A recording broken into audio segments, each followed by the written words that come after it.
President অনেক কিছু পারেন না, তাকে পারানো হয়। মাননীয় স্পিকার, আমাদের মাননীয় স্বরাষ্ট্রমন্ত্রী এটা প্রেসিডেন্টকে জিজ্ঞেস করতে পারেন কি পারেন না, সেটি আরেকটি প্রশ্ন। আপনারা সংবিধানের দোহাই দিয়ে জনরায়কে অবজ্ঞা করছেন, এটা আমাদের মানতে কষ্ট হচ্ছে। সংবিধান বলতে আপনারা বুঝাচ্ছেন এই বইতে কালো অক্ষরে যা লেখা রয়েছে সেটা সংবিধান। আমরা বলছি এটা সংবিধানের অপব্যাখ্যা। এই অপব্যাখ্যা করে ফ্যাসিবাদের আমলে আমরা দেখেছি সংবিধানের দোহাই দিয়ে জনরায়কে অবজ্ঞা করা হয়েছে।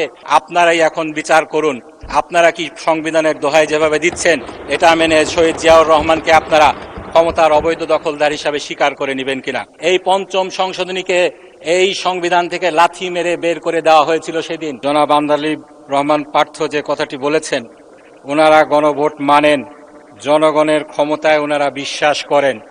যে বিষয়টি ওনারা বলেছেন সেটার সূত্র ধরেই বলছি, গণভোটে জনগণ কি রায় দিয়েছিল সেটা একটু জানা দরকার।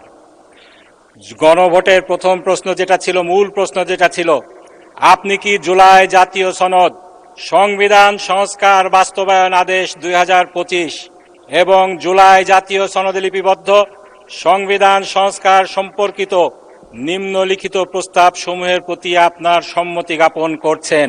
মাননীয় স্পিকার, আপনারা যদি গণভোটে বিশ্বাস করেন, জনগণের ক্ষমতায় বিশ্বাস করেন, জনগণ এই জুলাই জাতীয় সনদ বাস্তবায়নের পক্ষে হা ভোট দিয়েছে, জুলাই জাতীয় সনদ সংবিধান সংস্কার বাস্তবায়ন পরিষদকে কিভাবে, বাস্তবায়ন আদেশকে কিভাবে আপনারা বলেন এটা ভয়েড ইস্যু?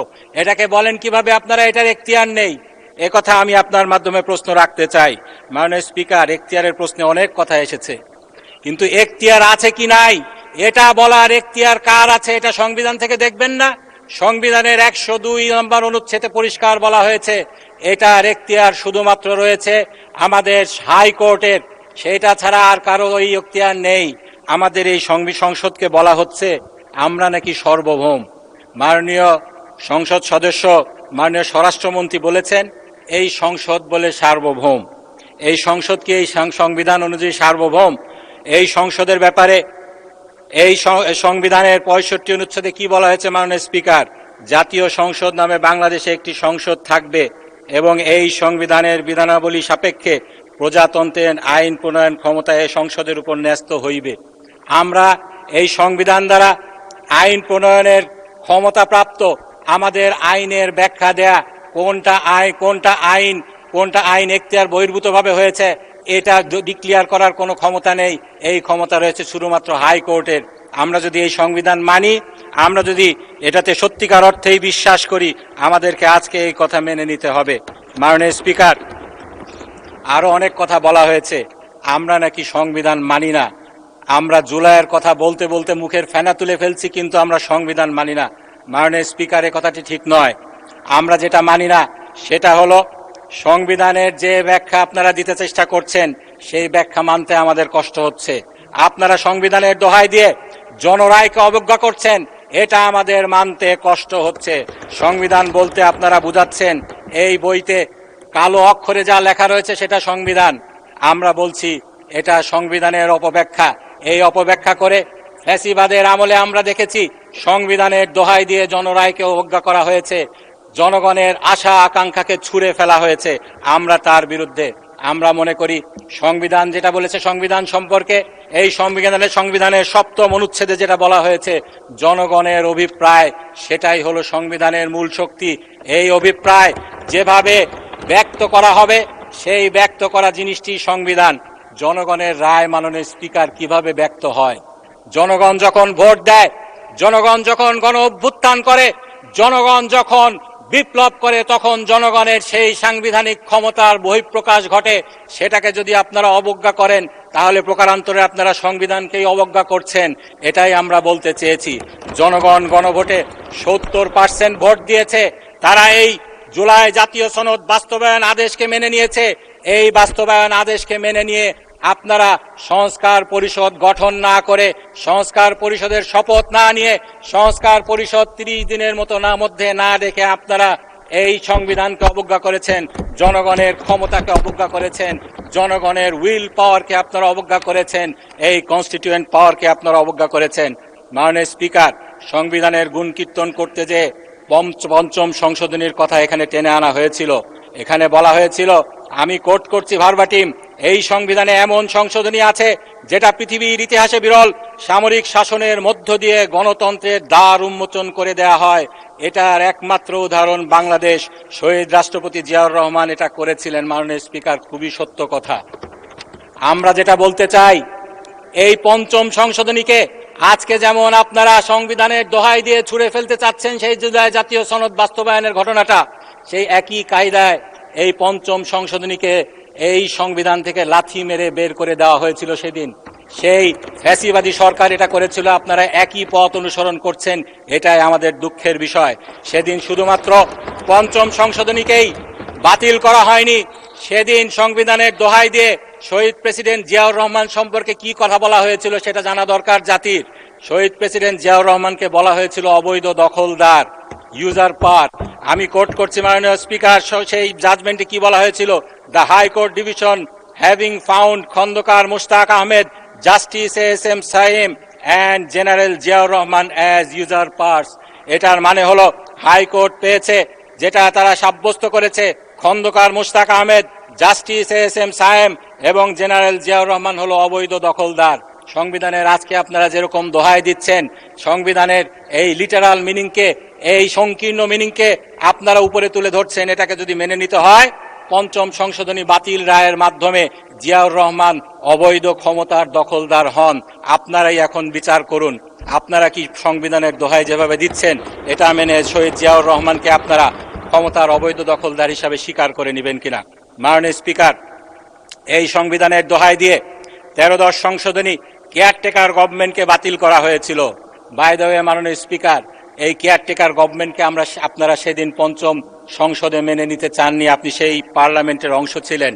আপনি জানেন সেদিনও এরকম আজকে জুলাই গণরায়কে নিয়ে যেভাবে ঠাট্টা বিদ্রুপ করা হচ্ছে, বলা হচ্ছে জাতির সাথে প্রতারণা, আভ্যন্তরীণ প্রতারণার দলিল, সেদিনও বলা হয়েছিল কেয়ারটেকার গভর্নমেন্ট নিরপেক্ষ হতে পারে শুধুমাত্র পাগল আর শিশু। কিন্তু পরবর্তীতে যখন জনগণ রাস্তায় নেমেছিল, আপনারা কেয়ারটেকার গভর্নমেন্ট মেনে নিতে বাধ্য হয়েছিলেন। সেই কেয়ারটেকার গভর্নমেন্টকে সংবিধানের দোহাই দিয়ে এই স্বৈরাচারকে, এই ফ্যাসিবাদকে এই দেশে প্রতিষ্ঠা করার জন্য সেই কেয়ারটেকার গভর্নমেন্ট সিস্টেমকে বাতিল করা হয়েছিল। মাননীয় স্পিকার, সেই 13-10 সংশোধনীর রায়ের মামলায় আমরা দেখেছি, সেখানে রায়ে যেটা বলা হয়েছে, জনগণের হাতে ক্ষমতা রয়েছে, তারা যখন যেভাবে চায় সেভাবে তাদের কনস্টিটিউয়েন্ট পাওয়ারকে তারা ইউজ করতে পারে। মাননীয় স্পিকার, আমাদের সম্মানিত আইনমন্ত্রী মাননীয় সংসদ সদস্য সেদিন আরও বলেছিলেন, আমাদের 24-এর গণঅভ্যুত্থানের জুলাই সনদকে আমরা বড়জোর তুলনা করতে পারি 90 দশকের গণঅভ্যুত্থানের 3 জোটের রূপরেখার সাথে। মাননীয় স্পিকার, উনি এটা সত্যি কথাই বলেছেন। এই যে জুলাইয়ের সনদ হয়েছে, এই সনদটি পলিটিক্যাল যে পার্টিগুলো রয়েছে, রাজনৈতিক দলগুলো রয়েছে, তাদের একটি ঐক্যমত। এই 3 জোটের রূপরেখা যেরকমভাবে হয়েছিল এটাও সেভাবে হয়েছে। কেউ এখানে নোট অফ ডিসেন্ট দিয়েছেন, কেউ পরিপূর্ণ ঐক্যমত্য পোষণ করেছেন। কিন্তু পরবর্তীতে যখন এটার উপরে গণভোট হলো, এই দুইটার মধ্যে পার্থক্য বুঝতে হবে। এই দুইটার কনস্টিটিউয়েন্ট যেই পাওয়ারটা রয়েছে, এই দুইটার মধ্যে যে আইনগত পার্থক্য রয়েছে এটা বুঝতে হবে। পলিটিক্যাল পার্টিগুলার যেই কনসেনসাস তৈরি হয় সেটার আইনগত কোনো বাধ্যবাধকতা নেই, কিন্তু যেই বিষয়ে জনগণ তাদের মতামত প্রকাশ করে, কনস্টিটিউয়েন্ট পাওয়ার প্রয়োগ করে মতামত প্রকাশ করে, সেটার একটি আইনি ভিত্তি হয়। সুতরাং এই গণভোটকে অস্বীকার করার কোনো উপায় নেই। এই গণভোটের রায়কে আমাদেরকে বাস্তবায়ন করতে হবে। মাননীয় স্পিকার, এখানে অনেক কথা বলা হয়েছে, সব কিছুর জবাব দেওয়া যাবে না। এখানে বলা হয়েছে প্রেসিডেন্ট অনেক কিছু পারেন না, তাকে পারানো হয়। মাননীয় স্পিকার, আমাদের মাননীয় স্বরাষ্ট্রমন্ত্রী এটা প্রেসিডেন্টকে জিজ্ঞেস করতে পারেন কি পারেন না সেটি আরেকটি প্রশ্ন। কিন্তু যেই প্রেসিডেন্ট ফ্যাসিবাদকে জাস্টিফাই করার জন্য ফ্যাসিবাদের মাধ্যমে নির্বাচিত হয়ে সেই ক্ষমতায় আরোহণ করেছেন, তিনি অনেক কিছুই ফ্যাসিবাদকে অনেক কিছুই তিনি পারেন না, এটা স্বাভাবিক। তিনি যেটা পারতেন স্বাভাবিকভাবে সেটা তিনি করেছেন।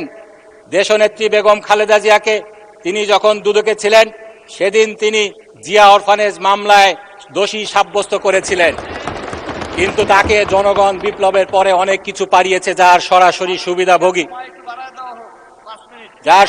সুবিধাভোগী আজকের আমাদের সরকার দলীয় সংসদ সদস্যগণ।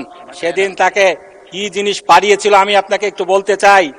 6/8/2024 যেদিন সংসদকে ভেঙে দেওয়া হয়েছিল, রাষ্ট্রপতি ভেঙে দিয়েছিলেন, রাষ্ট্রপতি মোহাম্মদ শাহাবুদ্দিন, সাথে 3 বাহিনীর প্রধান, বিভিন্ন রাজনৈতিক দলের নেতৃবৃন্দ, সুশীল সমাজের প্রতিনিধি এবং বৈষম্য বিরোধী ছাত্র আন্দোলনের নেতৃবৃন্দের সাথে পরামর্শ করে জাতীয় সংসদ ভেঙে দিয়েছিলেন। মাননীয় স্পিকার, আমাকে যদি 1 মিনিট সময় দেন আমি শেষ করে দিব। 1 মিনিট বাড়িয়ে দেওয়া হলো।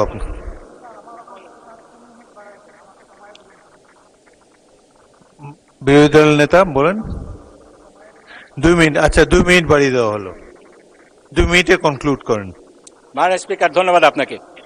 সেদিন রাষ্ট্রপতি 3 বাহিনী প্রধানের সাথে সব পরামর্শ করেছিলেন, রাজনৈতিক নেতৃবৃন্দের সাথে পরামর্শ করেছিলেন, সুশীল সমাজের প্রতিনিধির সাথে পরামর্শ করেছিলেন। সংবিধানের কোন বিধি মেনে তিনি এটা করেছিলেন? মাননীয় স্পিকার, সংবিধানের 72 অনুচ্ছেদে বলা হয়েছে রাষ্ট্রপতিকে যদি সংসদ ভাঙতে হয় শুধুমাত্র প্রধানমন্ত্রীর লিখিত পরামর্শ অনুযায়ী তিনি এটা ভাঙতে পারেন। সেদিন প্রধানমন্ত্রী তো ভারতে পালিয়েছিলেন, সেই প্রধানমন্ত্রীর কোন পরামর্শের ভিত্তিতে সেদিন এটা তিনি করেছিলেন? একই সাথে একই প্রেস বিবৃতিতে সেটা বলা হয়েছে বিএনপির চেয়ারপারসন বেগম খালেদা জিয়ার মুক্তিও একই পদ্ধতিতে দেয়া হয়েছে। বিএনপির চেয়ারপারসন বেগম খালেদা জিয়াকে এই সংবিধানের 49 ধারা মোতাবেক 49 অনুচ্ছেদ মোতাবেক মুক্তি দেওয়া হয়েছে। 48-3 অনুযায়ী এ বিষয়ে প্রধানমন্ত্রীর সাথে পরামর্শ করার বাধ্যবাধকতা ছিল। সেদিন কোন প্রধানমন্ত্রীর সাথে পরামর্শ করে আমাদের দেশনেত্রী বেগম খালেদা জিয়াকে মুক্তি দেওয়া হয়েছিল সেটা জাতি জানতে চায়। একইভাবে সংবিধানের 48টি ধারা একে একে সেদিন এই 1.5 বছরে লঙ্ঘন করা হয়েছে, যার প্রত্যক্ষ সুবিধাভোগী আমরা সবাই। এই সংসদের নির্বাচন মাননীয় স্পিকার কিভাবে হয়েছে? 123 অনুযায়ী জাতীয় সংসদের নির্বাচন হওয়া উচিত। সংসদ ভাঙ্গার 90 দিনের মধ্যে সংসদ নির্বাচন হওয়া উচিত। সংসদ ভেঙে দেওয়া হয়েছিল সংবিধানকে লঙ্ঘন করে 26শে আগস্ট 2024 সালে। তারও প্রায় 1.5 বছর পরে নির্বাচন হয়েছে। সংবিধানের কোনো ধারা মোতাবেক সেই নির্বাচন হয়নি। মাননীয় স্পিকার, যেটা আমরা বলতে চাই মোটা দাগে, জনগণের ক্ষমতায় যদি আপনারা বিশ্বাস করেন, আপনারা বলেছিলেন সেই লক, হবস, সোশ্যাল কন্ট্রাক্ট থিওরির কথা, রুসোর কথা, আমি আরো বলতে চাই সেই ইস্তিয়াক পেপারের কথা, যেখানে জনগণের ক্ষমতাকে এই সংবিধানের উপরে তুলে ধরা হয়েছিল। সেই সংবিধানকে যদি আপনারা মানেন, জনগণের রায়কে যদি মানেন। ধন্যবাদ মাননীয় সদস্য।